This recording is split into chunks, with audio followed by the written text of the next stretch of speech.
ভাইয়া এটা কোনো সফলতা বা ব্যর্থতার কিছু না। মূল বিষয় হলো আমাদের উপকার হলো কিনা, আমাদের কোনো দিলের মধ্যে কোনো অনুভূতি জাগলো কিনা, এটা হলো দেখার বিষয়। কোরআনুল কারীমের মধ্যে আছে সমস্ত নবীগণ লোকদেরকে আল্লাহর দিকে ডেকে দাওয়াত দিয়ে তো ওনারা এটা বলতেন, ইন উরিদু ইল্লাল ইসলাহা মাস্তাতাতু, হে আমার জাতি, হে আমার সম্প্রদায়, তোমাদেরকে দিবানিশি আল্লাহর পথে ডেকে আমার উদ্দেশ্য আর কিছুই নয়, শুধুই তোমাদের পরিবর্তন।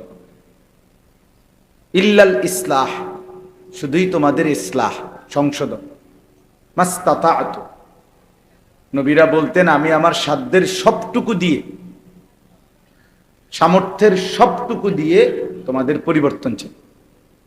এটা ছিল সমস্ত নবীর মাকসাদ। সব নবীরা এটা বলতেন।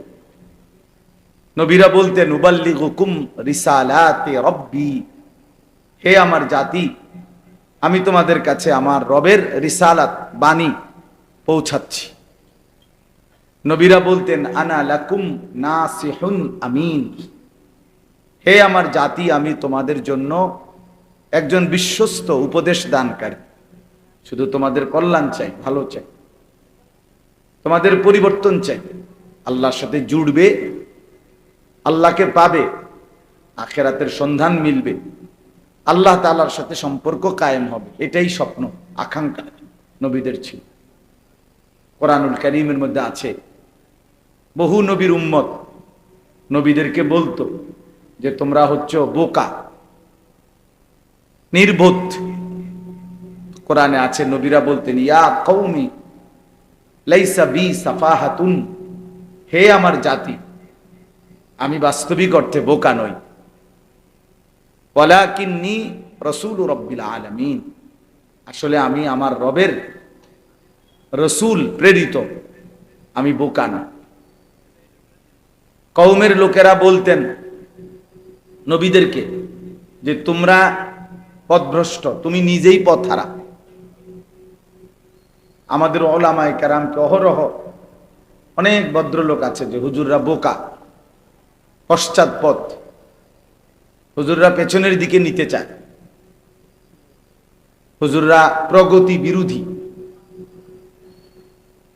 পৃথিবী এগিয়ে যাচ্ছে আমরা পিছাচ্ছি, এই সমস্ত কত কথা বলে, মানে আমরাই ভুল করছি। কোরআনুল কারীমের মধ্যে আছে নবীদেরকে পূর্ববর্তী জামানায়ও কাফেররা এটা বলতো। নবীরা বলতেন ইয়া কওমি লাইসা বি দালালাতুন, হে আমার জাতি, সত্যিকার অর্থে আমি পথভ্রষ্ট নই, বরং তোমাদেরকেই পথ দেখাচ্ছি। এই জন্য বাপ মূল বিষয় কিন্তু এটা মনে রাখতে হবে। আলহামদুলিল্লাহ অনেক সুন্দর আয়োজন, বড় সড়ো আয়োজন। সিদ্দিক ভাই তো আমাদের ব্যক্তিগতভাবে অনেক মহব্বতের, আমারে লিখতে কইছে ডায়েরিতে 24 তারিখ আমি মাগরিব বাদ বয়ান লিখে রাখছি। আমি ভাবছি এটা হয়তো মসজিদে ইসলাহি মাহফিল হবে, ছোটখাটো কোনো আয়োজন হবে। এখানে আয়সা, কাছাকাছি আয়সা টের পাইছি যে না, আমি আসলে আর জিজ্ঞাসাও করি নাই আরো কে আসবেন কি আসবেন, পরে এখন আইসা শুনলাম মাশাআল্লাহ আমাদের বাংলাদেশের রত্ন, গর্ভ যারা, বাংলাদেশে যারা বর্তমান সময়ে লক্ষ কোটি মুসলমানের কাছে প্রিয়, সাহসের নাম, শ্রদ্ধার নাম, এগিয়ে যাওয়ার প্রেরণা যারা, যাদের বয়ান শুনে আজকে মুসলমানের নতুন প্রজন্ম এগুচ্ছে ইসলামের দিকে, আলহামদুলিল্লাহ এমন তিনজন, আল্লামা মুফতি আরিফ বিন হাবিব, হযরত মাওলানা মুফতি আলী হাসান উসামা, এবং পরম শ্রদ্ধেয় যাকে উলামায়ে কেরাম সুলতানুল ওয়াইজিন বলে, ওয়াইজদের বাদশাহ বলে, বাদশাহ আল্লামা খালিদ সাইফুল্লাহ আইয়ুবী দামাত বারাকাতুহুমুল আলিয়া, এই তিনজন বক্তাই আলহামদুলিল্লাহ আজকে আল্লাহ চাহে তো আসবে। আল্লাহ তাআলা ওনাদেরকে সহি সালামতে নিরাপদে আফিয়াতের সাথে আসবার তৌফিক দান করে।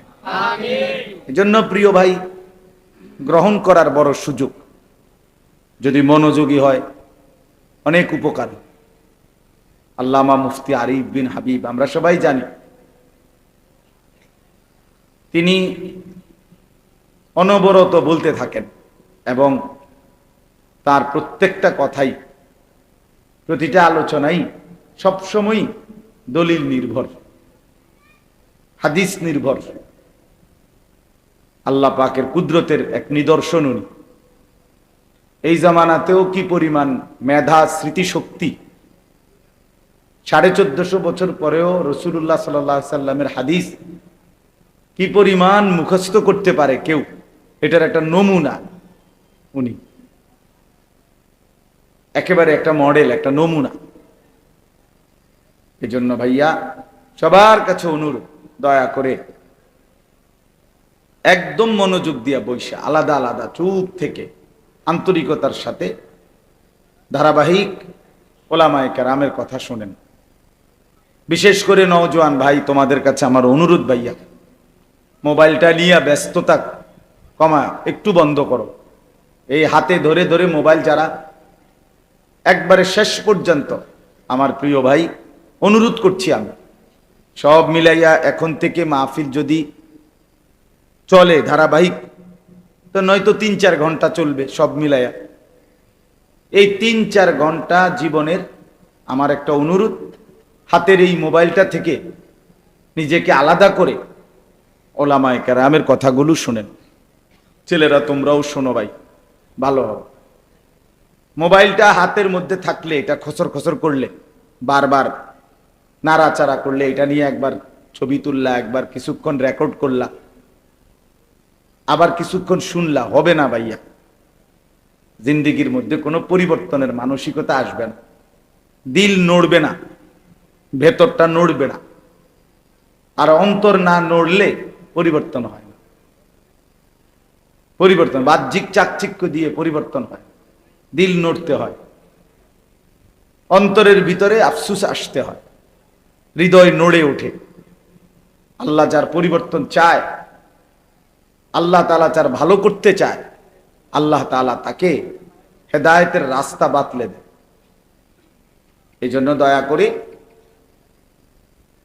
আমার অনুরোধ, আমরা যারা প্যান্ডেলে বসলাম তারা হাতে ধরা এই মোবাইলগুলো পকেটে নিয়ে নেন, ভালো হবে।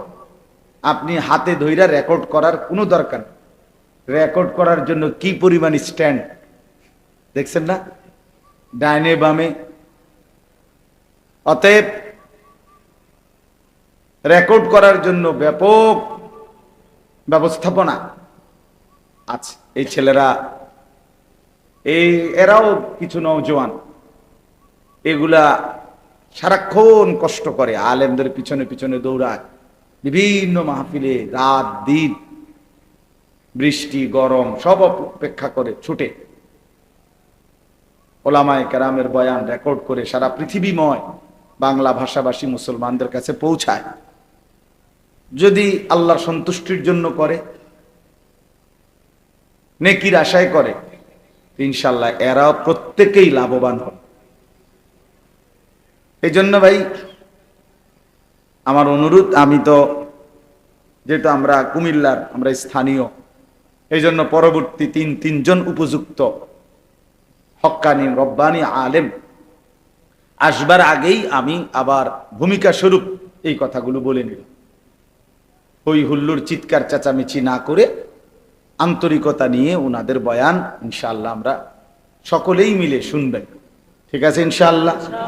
আল্লাহ তাআলা আমাদেরকে তৌফিক দান করেন, কবুল করেন। কোরআনুল কারীমের 25 নম্বর পারা, কোরআনুল কারীমের 43 নম্বর সূরা, সূরাটার নাম সূরায়ে যুখরুফ। এই সূরার 4টি আয়াত, 67, 68, 69, 70, এই 4টি আয়াত আমি আপনাদের সামনে তেলাওয়াত করেছি। ইনশাআল্লাহ মোহতারাম হজরত মৌলানা মুফতি আরিফ বিন হাবিব, তিনি কিছুক্ষণ পরেই চলে আসবেন, বয়ান করবেন। এই জন্য যেটুকু সময় পাওয়া যায় উনি আসতে আসতে, এই অল্পটুকু সময় আমি ইনশাআল্লাহ এই 4টা আয়াতকে সামনে রেখে অল্প কিছু কথা আমরা আরজ করতে চাই। আল্লাহ তাআলা আমাদেরকে তৌফিক দান করেন। আমিন। আল্লাহ পাক রব্বুল আলামিন ইরশাদ করছেন, আল আখিল্লাউ ইয়াউমা ইদিন বা'দুহুম লিবা'দিন আদুউন ইল্লাল মুত্তাকিন। আল্লাহ তাআলা এই 67 নম্বর আয়াতে বলতেছেন, দুনিয়ার মধ্যে যত বন্ধুত্ব আছে, আল আখিল্লাউ অর্থ হইল বন্ধুগণ, পরস্পরের মধ্যে যত বন্ধুত্ব আছে, সমস্ত বন্ধুরা ইয়াউমা ইদিন, সেদিন কিয়ামতের দিন হয়ে যাবে বা'দুহুম লিবা'দিন আদুউন, একে অপরের শত্রু। বন্ধুগণ, দুনিয়ার বন্ধুত্বপূর্ণ যারা বন্ধু, একজন আরেকজনের বন্ধু, এই বন্ধুরা সেদিন কবর, হাসর, আখেরাতে হয়ে যাবে বা'দুহুম লিবা'দিন আদুউন, একে অপরের শত্রু। আদুউন মানে শত্রু, শত্রু হয়ে যাবে। ইল্লাল মুত্তাকিন, তাহলে দুনিয়ার বন্ধুত্ব কি মোটেই টিকবে না? তো আল্লাহ তাআলা বলেন, হ্যাঁ টিকবে। কবরে, হাসরে, আখেরাতে ওই বন্ধুত্ব টিকে থাকবে, বন্ধুত্বই থাকবে, শত্রু হবে না তাদের মাঝে যারা ছিল মুত্তাকি, যাদের বন্ধুত্ব সম্পর্ক তাকওয়ার ভিত্তিতে, তাকওয়ার ভিত্তিতে, ঈমান আমলের ভিত্তিতে, আখেরাত পরকালের ভিত্তিতে। একজন আরেকজনের সাথে সম্পর্ক ছিল এই উদ্দেশ্যে যে একে অপরকে আখেরাতের পথ দেখাবে, নেক কাজের পথ দেখাবে। স্বামী স্ত্রীর সম্পর্ক, সেটাও গভীর বন্ধুত্ব।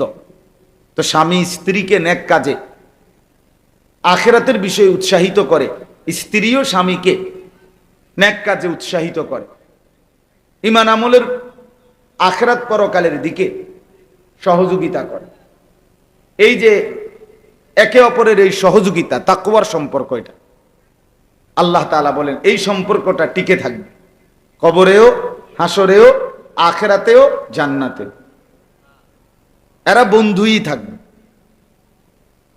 স্বাভাবিক চলমান বন্ধুত্ব, যুবক হোক, বৃদ্ধ হোক, জীবন চলার পথে যার সাথে যার সম্পর্ক, এটাও যদি হয় একে অপরের প্রতি আখেরাত পরকালের ব্যাপার, আখেরাত পরকালের বিষয়ে। সমবয়সী বন্ধু একজন আরেকজনকে নামাজের কথা মনে করায়, একজন আরেকজনকে চরিত্রের কথা মনে করায়, একজন আরেকজনকে গুনাহ থেকে বাঁচবার প্রেরণা দেয়। দোস্ত, তুই আমরা একসাথে চলি, এত বড় মিথ্যা কথাটা কেন বলি? দোস্ত, আমরা একসাথে এত বড় চুরি কেন করলি? কেন তুই জুয়ার আড্ডায় যাও? কেন তুমি মদের আড্ডায় যাও? এই মনে করেন এরকম গুনাহ থেকে বাঁচাইতে চায়, নেক কাজে উৎসাহিত করে। চলো না নামাজ পড়ি, চলো ওলামায়ে কেরামের কথা শুনি, চলো কোরআনুল কারীম তেলাওয়াত করি। এই মনে করেন এরকম যত কিছু নেক কাজের সহযোগিতা, সম্পর্ক, আন্তরিকতা, আল্লাহ তাআলা বলেন এই বন্ধুত্ব এটা কোনোদিন শেষ হবে না, কবরেও না, হাসরেও না, দুনিয়াতেও না, একেবারে আখেরাতেও না, জান্নাতেও না। কিন্তু গুনাহের কাজের বন্ধুত্ব, বিড়ি আমনের, ম্যাচলাইট ওনার, এই যে সম্পর্ক, বুঝেন নাই? মতো এর আগের বার কি আপনারা ঘুমিয়েছিলেন, তখন হঠাৎ খেতে উঠলেন, কি তা আগে ঠিকই আনকমন পড়ছে, কি ও না? আমার কাছে এটা আশ্চর্য লাগলো যে আগে যে কোনো চুপচাপ, এখন সব লইরা উঠলো। তাইলে বিড়ি একজনের, ম্যাচ লাইট কি আর দোস্ত, অসুবিধা নাই, মিল্লা জিল্লা দোনো জানে। আর এমনি তো আমরা মিল্লা জিল্লা কুমিল্লা, ঠিক না? তো এই যে সহযোগিতা, এটা তো গুনাহের বন্ধুত্ব।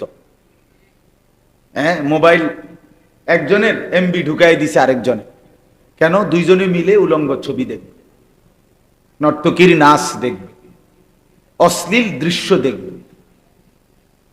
একজনে টাকা পুরায় নিছে এমবি, চারজনে মিলে অসৎ ছবি দেখছে, অশ্লীল দৃশ্য দেখতেছে।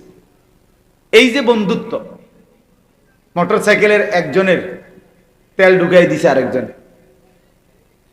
অকটেন নিয়ে দিছে আরেকজন, আমরা ফ্রেন্ড, বন্ধুত্ব। এবার লং ড্রাইভে গেছে, ঢাকা থেকে ছাড়ছে, কক্সবাজার গিয়ে থামছে, কক্সবাজার গিয়ে শুরু করছে, ছাড়ছে, ঢাকা এসে থামছে। বর্তমান সময়ের একটা উঠতি বয়সের তরুণ যুবকদের একটা নতুন অসভ্যতা এটা, যে অসভ্যতা, বর্বরতা, এটা কোন যুবতী কর্ম গুনার সম্পর্ক, ঠিক কিনা বলেন? এটাও কি গুনাহের বন্ধুত্ব, আন্তরিকতা, গুনার কাজের। আল্লাহ তাআলা বলেন, আল আখিল্লাউ ইয়াউমা ইদিন বা'দুহুম লিবা'দিন আদু। এই যতগুলো বন্ধুত্ব আছে, এর মধ্যে একমাত্র ঈমান আমলের বন্ধুত্ব ছাড়া একজন আলেমের সাথে সাধারণ একজন মুসলমানের সম্পর্ক ঈমান আমলের সম্পর্ক, একজন হক্কানি বুজুর্গের সাথে সর্বস্তরের মুসলমানের সম্পর্ক আখিরাতের সম্পর্ক, হালাল কাজের সম্পর্ক। এই জন্য যত বন্ধুত্ব, তাকওয়ার বন্ধুত্ব, ঈমান আমলের বন্ধুত্ব, আখিরাতের বন্ধুত্ব, নেক কাজের বন্ধুত্ব, আল্লাহ বলেন এরা ছাড়া বাকি সমস্ত সম্পর্ক, বন্ধুত্ব, পরিচয় সবকিছু কিয়ামতের দিন এবং কবরে থেকেই এরা একে অপরের শত্রু, দুশ্মন হয়ে যাবে, দুশ্মন হয়ে যাবে, ক্ষতি হবে। এক বন্ধু আরেক বন্ধুর শত্রু হবে। এখন সেই শত্রু হইয়া কি ক্ষতি করবে, এটাই শোনেন, তাইলেই বুঝবে। নেক কাজের বন্ধুত্ব, পরকালের উপকার কি হবে, আর গুনার কাজের বন্ধুত্ব, সম্পর্ক, এটাও কি ক্ষতি করবে, এটা তাফসীরের মধ্যে, এই আয়াতের তাফসীরে স্পষ্ট করে লেখা আছে। হযরত আলী রাদিয়াল্লাহু তাআলা আনহু বলেন, আলী রাদিয়াল্লাহু তাআলা আনহু এই আয়াতের তাফসীরে ব্যাখ্যা করছেন, দুনিয়ার মধ্যে দুইটা বন্ধুত্ব, একটা হলো নেক কাজের বন্ধুত্ব, আরেকটা হলো গুনাহের কাজের কি বন্ধুত্ব। হযরত আলী রাদিয়াল্লাহু তাআলা আনহু বলেন, প্রথমত নেক কাজের দুই বন্ধু, তো এই দুই বন্ধুর মধ্যে একজন ইন্তেকাল করছে, মারা গেছে, তাকে কবরে দাফন করা হলো। এখন মুনকার নাকির ফেরেশতা এসে তাকে তিনটা প্রশ্ন করলো, প্রশ্নের জবাব সে ঠিকমতো দিতে পারল। আল্লাহ তাআলার পক্ষ থেকে তখন ফেরেশতাদেরকে বলা হবে, ওয়াফতাহু লাহু বাবান ইলাল জান্নাহ, আমার এই নেককার বান্দার জন্য কবরে তার সামনে জান্নাতের দরজা খুলে দাও। এই লোকটা জান্নাতের দরজা যখন খুলে দিবে, জান্নাতের দৃশ্য, নাজ ও নিয়ামত সচক্ষে দেখবে। আর আল্লাহর পক্ষ থেকে ফেরেশতারা তাকে বলবে, হাদা মাকআদুক, এটাই তোমার ঠিকানা, এটাই তোমার আগামী দিনে গন্তব্যস্থল, এখানেই তুমি ঢুকবা, যাবা। কথাটা খেয়াল করেন ভাইয়া, নওজোয়ান তোমরাও খেয়াল করো, দোস্ত আমার, কিছুক্ষণের জন্য ডানে বামে তাকাইও না ভাই, পাশের ছেলেটার সাথে কথা বইল না, দোস্ত এখানে বৈশা কথা বইল না, হাসাহাসি ধাক্কা ধাক্কি করো না ভাইয়া। ফাইজলামি করতে যদি ফাইজলামি আরো থাইক্কা যায় কারো, তুমি উঠতে যাও, তোমার ফাজিলের লগে নিয়ে যাও গা। তোমার যদি আরো ফাইজলামি বাকি থাকে, তো যেই ফাজিলের লগে তুমি ফাইজলামি করবা, পরে লইয়া উঠতে যাও না, কোনোদিন জানেই না ফজরের ওয়াক্ত হয়। আরে মানুষের বাচ্চা কেমনে এরম হয়, মুসলমানের বাচ্চা এমন হয় কেন? মুসলমানের রক্ত যার ভিতরে সে এমন হবে কেন? এই ছেলেরা বলো না মিয়া, তোর মা তোরে দুধ খাওয়াই নাই? তুই মুসলমান বাবার ঘরে জন্ম নেস নাই বেটা? এভাবে ভুলে গেলি কেন? এই নাফরমান, এভাবে ভুলে গেলি কেন? তোর জীবনে কি কোনোদিন ফজরের আজান হবে না? খবিস, আল্লাহর রাসূল সাল্লাল্লাহু আলাইহি সাল্লাম বলছেন যে ফজরের নামাজ পড়ে না সে খবিস। ওয়া ইল্লা আসবাহা খাবিসান নাফস, নবীজি বলছে খবিস। খবিস এটা। আর খবিস টয়লেটে থাকে, বাথরুমে থাকে, পেশাব পায়খানার মধ্যে থাকে, যে ওইটারে খবিস কয়। এই জন্য নবীজি বাথরুমে ঢুকতে, টয়লেটে ঢুকতে নবীজি দোয়া পড়তেন, আল্লাহ খবিস থেকে পানাহ চাই। বলতেন কিনা, আল্লাহুম্মা ইন্নী আউযু বিকা মিনাল খুবুসি ওয়াল খাবাইস, আল্লাহ খবিস থেকে পানাহ চাই। এই জন্য ফজরের নামাজ যে পড়েন এটা খবিস, এটা খবিস। যেই পড়েন, জওয়ান হোক, বুড়া হোক, পুরুষ হোক, নারী হোক, এটা খবিস। এই জন্য বললাম বাপ, দিল এমন যেন মরে না যায়, এত শক্ত যেন দিল না হয় যে কোনো দিন মনেই পড়ে না। ওয়ালা তাকুনু কাল্লাযীনা নাসুল্লাহ ফাআনসাহুম আনফুসাহুম উলাইকা হুমুল ফাসিকুন। রব্বুল আলামিন বলে, আমার মুমিন বান্দা তুমি এমন হইও না। কেমন? কাল্লাযীনা নাসুল্লাহ, যারা আমি আল্লাহকে দীর্ঘদিন ভুলে গেছে। আল্লাহ বলেন, বান্দা অনেক দিন যদি আমাকে ভুলে যাও, ফাআনসাহুম আনফুসাহুম, একদিন আমি তোমার নিজেকেই তোমার থেকে ভুলিয়ে দেব। একদিন তোমার আর নিজের পরিচয় মনে থাকবে না, তুমি নিজেকেই ভুলে যাবা। তোমার আর কোনোদিন মনে পড়বে না তুমি মুসলমান, তোমার আর কোনোদিন মনে পড়বে না তুমি মরবা, তোমার আর কোনোদিন মনেই পড়বে না তোমার কবরে প্রশ্ন হবে, তোমার আর কোনোদিন মনেই পড়বে না তোমাকে কবর থেকে হাসরের ময়দানে উঠতে হবে, তোমার আর কোনোদিন মনেই পড়বে না তোমার আমলনামা লিখা হচ্ছে, তোমার আর কোনোদিন মনে পড়বে না তোমার জিন্দিগির আমল মিজানের পাল্লায় ওজন হবে, এটার মনেই পড়বে না তোমাকে ফুল সিরাত পার হইতে হবে। হ্যাঁ, এটা লানত, আল্লাহর অভিশাপ। আল্লাহ তাআলা বলে, তুই আমারে অনেকদিন ভুলে গেলি না ফরমান, ঠিক আছে, এবার আমি তোকেই ভুলাই দিলাম। আমরা অনেক সময় কথায় কথায় বলি, বেটা এমন ফিডা দিমু তোর বাপের নাম ভুল্লা যাবি, বলে কি না? তোর 14 গোষ্ঠীর নাম ভুল্লা যাবি বেটা।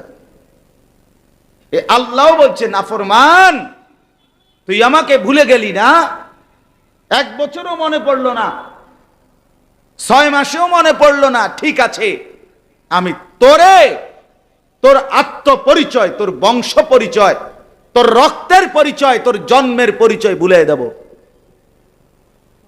এরপরে শুধু খাবি, ঘুমাবি, নারীর পিছনে ঘুরবি, আর জন্তু আর জানোয়ারের মতো দুনিয়া উপভোগ করবি। বেটা বেনামাজি সন্তান, ওই মনে রাখো, কুত্তাও দুনিয়া ভোগ করে, রাস্তার কুত্তা দুনিয়া ভোগ করে। বেটা কুত্তার ঘরেও বাচ্চা হয়, কুত্তাও ঘুম যায়, কুত্তাও খায়। বেটা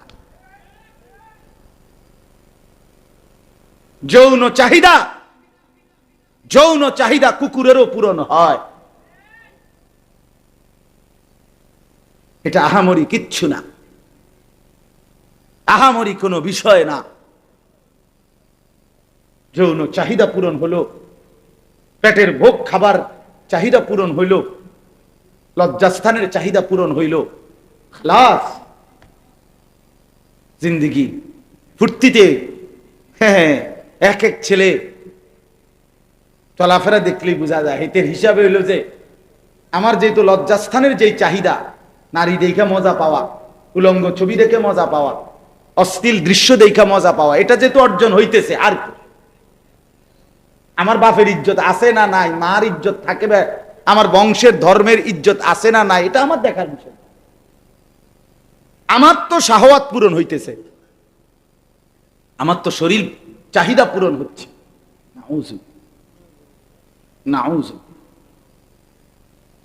এই জন্য বন্ধু আমার, বাপ আমার, আমি এটা বললাম, রাসূলুল্লাহ সাল্লাল্লাহু আলাইহি সাল্লাম সরাসরি ডাক দিয়ে বলছে, যুবকের প্রতি নবীজির কি পরিমাণ মহব্বত ছিল, নওজোয়ানদের জন্য। আল্লাহর নবী বলছে, ইয়া শাবাবা কুরাইশ, হে কুরাইশের যুবকগণ, এভাবে ডাকছেন, গুদ্দু আবসারাকুম ওয়াহসানু ফুরুজাকুম।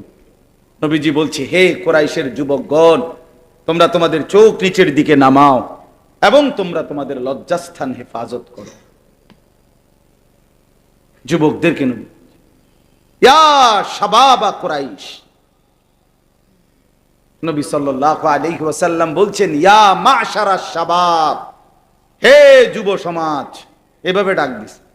হাদিস, বিশুদ্ধ হাদিস, ইয়া মাশারাশ শাবাব, হে যুব সমাজ, মানিস্তাতা মিনকুমুল বাআতা ফালিয়াতাযাওয়াজ, তোমরা যারা শারীরিকভাবে এবং আর্থিকভাবে বিবাহ করার সামর্থ্য হয়েছে, তোমরা দেরি করো না, জলদি বিয়ে করে ফেলো। বিবাহ লজ্জার বিষয় না, জিনা লজ্জার বিষয়। কথা বলেন না কেন? বিয়ে কোনো গুনাহ না, পরের মেয়ের পিছনে হাঁটা এটা গুনাহ। বিয়ে না জায়েজ না, বিয়ে আল্লাহ তাআলার হুকুম, রাসূলুল্লাহর সুন্নাত, বিয়ে ইবাদত। নবী সাল্লাল্লাহু আলাইহি ওয়াসাল্লাম বলেছেন, স্বামী স্ত্রীর মিলন, স্বামী স্ত্রী মিলিত হওয়া, জৈবিক চাহিদা পূরণ করা, এটা পুরাটা আল্লাহর রাস্তায় সাদাকার সওয়াব। ওয়া ফি বুদ'i আহাদিকুম সাদাকা, রাসূলুল্লাহ সাল্লাল্লাহু আলাইহি ওয়াসাল্লাম বলেছেন। এটা লজ্জা না, এটা অপমান না, এটা বেইজ্জতি না। নবী সাল্লাল্লাহু আলাইহি ওয়াসাল্লাম উৎসাহিত করছেন, কোরআনে আছে, ওয়া আনকিহুল আয়ামা মিনকুম, তোমরা তোমাদের অবিবাহিতদেরকে বিবাহ করাও। কোরআনে আল্লাহ নিজে বলছে, মিয়া সাহেব, যদি অভাবের ভয় দেখো, অভাবে পড়ে যাবে, বিয়ে করলে সংসার চালাবে কেন, আল্লাহ নিজে বলছে, ফাসাউফা ইউগনিকুমুল্লাহ, অচিরেই আল্লাহ তোমাদেরকে ধনী বানায় দিবে। সুবহানাল্লাহ। তো কোরআনের আয়াত, সূরা নূরের আয়াত। হযরত ওমর রাদিয়াল্লাহু তাআলা আনহু তিনি বলতেন, ওমর রাদিয়াল্লাহু তাআলা আনহু বলতেন, তুমি বিয়ে করো নাই, অথচ তুমি তোমার অভাব দূর করবা, এটা কিভাবে সম্ভব? এখন টের পাইবেন বক্তা আসতেছে। আমি তো আপনারা যাতে নড়াচড়া না করেন, এই জন্য আমরা স্থানীয় বক্তারা মাঠটা ধরে রাখলাম, আর টের পাইবেন এখন।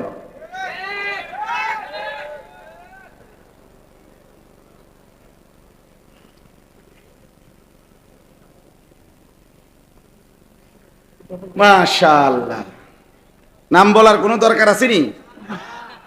হাসিটাই তো বলে দিছে কে না? মাশাআল্লাহ, আল্লাহ তাআলা ভরপুর বরকত দান করে। আমিন। তো আমি বলতেছিলাম, আমার কথা এটাই, কোরআনুল কারীমে আল্লাহ তাআলা বললেন, আল আখিল্লাউ ইয়াউমাইদিন বা'দুহুম লিবা'দিন আদু ইল্লাল মুত্তাকিন। এই কথাটাই আমি শেষ করতে চাচ্ছি। হযরতে আলী রাদিয়াল্লাহু তাআলা আনহু বলেন, এই দুইজন নেককার লোক বন্ধুত্ব, তো একজন মৃত্যুবরণ করার পরে আল্লাহ তাআলা যখন বলবে ফেরেশতাদেরকে তার জন্য জান্নাতের দরজা খুলে দাও, তখন এই লোকটা জান্নাত দেখে নিজের জান্নাতের অবস্থান বুঝে সাথে সাথে তার দুনিয়ার সেই বন্ধুর কথা মনে পড়বে এবং বলবে সাথে সাথে আল্লাহর কাছে দোয়া করে, আল্লাহ আমার অমুক নামে একটা বন্ধু ছিল, এই বন্ধুটা আমাকে দিবানিশি রাত দিন নেক কাজে, আখেরাতের কাজে, ঈমান আমলের কাজে উৎসাহিত করত, অনুপ্রেরণা দিত। বিনিময়ে আজকে আমি নেক আমল করে কবরে আসছি, আর আমার জান্নাতের ঠিকানাটা আমি দেখতে পাইলাম।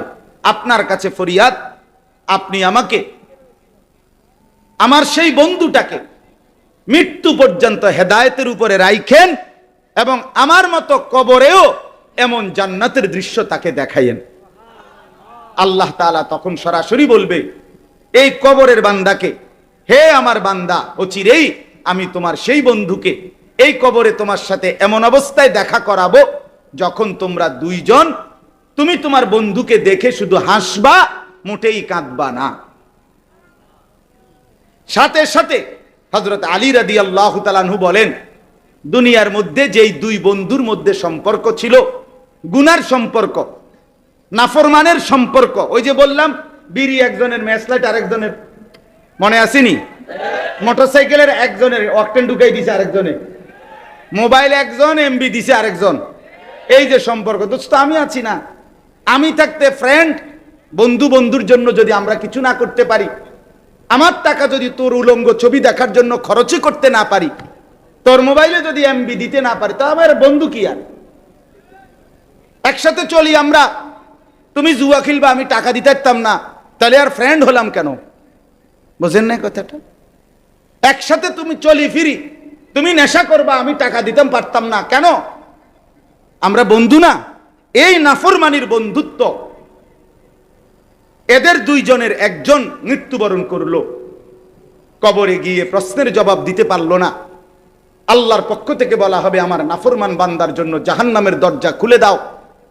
এই নাফরমান জাহান্নামের দৃশ্য দেখে যখন বুঝবে এটাই তার জাহান্নাম, তখন সে মনে পড়বে ওই অসৎ বন্ধুর কথা। তাফসীরে লিখছে এই লোকটা তখন ওই আল্লাহ তাআলার কাছে দোয়া করবে, এই নাফরমান আল্লাহর কাছে কবরে দোয়া করে বলবে, আল্লাহ আমার একটা বন্ধু ছিল যে দিবানিশি আমাকে গুনাহের কাজে, মন্দ কাজে উৎসাহিত করত, সহযোগিতা করত, এমনকি এই আখেরাত হবে না, কবর হবে না, আপনি মাওলার সামনে যেতে হবে না, এটাই আমাকে দিবানিশি বলতো মাওলা। আজকে তারই প্ররোচনায়, তারই উৎসাহে আমি দিবানিশি গুনাহের কাজ করে আজ আমি এই অন্ধকার কবরে জাহান্নামের দৃশ্য দেখলাম, এবং আমি বুঝলাম এই জাহান্নাম আমার ঠিকানা। অতএব মাওলা আপনার কাছে ফরিয়াদ, আপনার কাছে আরজি, আমার সেই অসৎ বন্ধুকে আপনি মৃত্যু পর্যন্ত হেদায়েত দিয়েন না, তারেও আপনি নাফরমানি অবস্থায় মৃত্যু দিয়েন, এবং এই কবরে এনে আপনি তাকে আমার মতো পরিণতি করাইয়া এই জাহান্নাম দেখাইয়েন। তখন আল্লাহ তাআলা বলবে, হে বান্দা, অচিরেই তোমার সেই নাফরমান বন্ধুকে আমি তোমার সাথে একই পরিণতিতে, এই অবস্থাতেই তোমার সাথে সাক্ষাৎ করাবো। নাউযুবিল্লাহ। কথা আমার শেষ বাপ।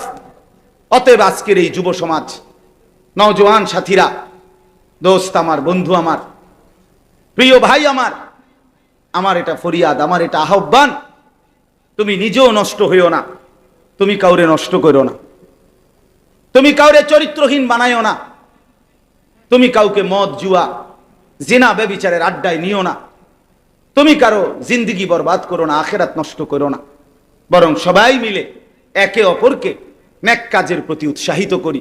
আজকের যুবকরা আলহামদুলিল্লাহ অনেক মেহনত করে, আমি সব জানি, শুনছি, এবং আমি এই গ্রাম সম্পর্কে, এই গ্রামের সার্বিক হালাত সম্পর্কে বিস্তারিত জানি, ইতিপূর্বে বারবার আসছি।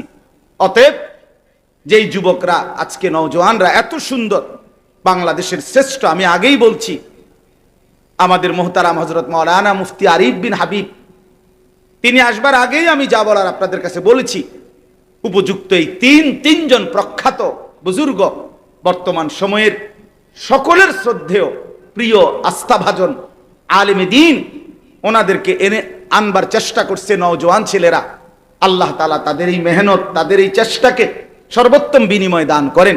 বাকি যুবকরাও তাদের থেকে শিক্ষা নিয়ে সবাই মিলে এলাকা, সমাজ, গ্রাম, পাড়া, মহল্লা উত্তম আখলাক দ্বারা, উত্তম জিন্দিগি দ্বারা গড়বার চেষ্টা করি, একে অপরকে ঈমান আমলের কাজে, আখিরাতের কাজে উৎসাহিত করি।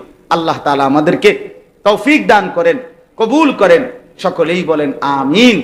সুবহানাল্লাহি ওয়া বিহামদিহি, সুবহানাকাল্লাহুম্মা বিহামদিকা, আশহাদু আল্লা ইলাহা ইল্লা আনতা, আস্তাগফিরুকা ওয়া আতুবু ইলাইক।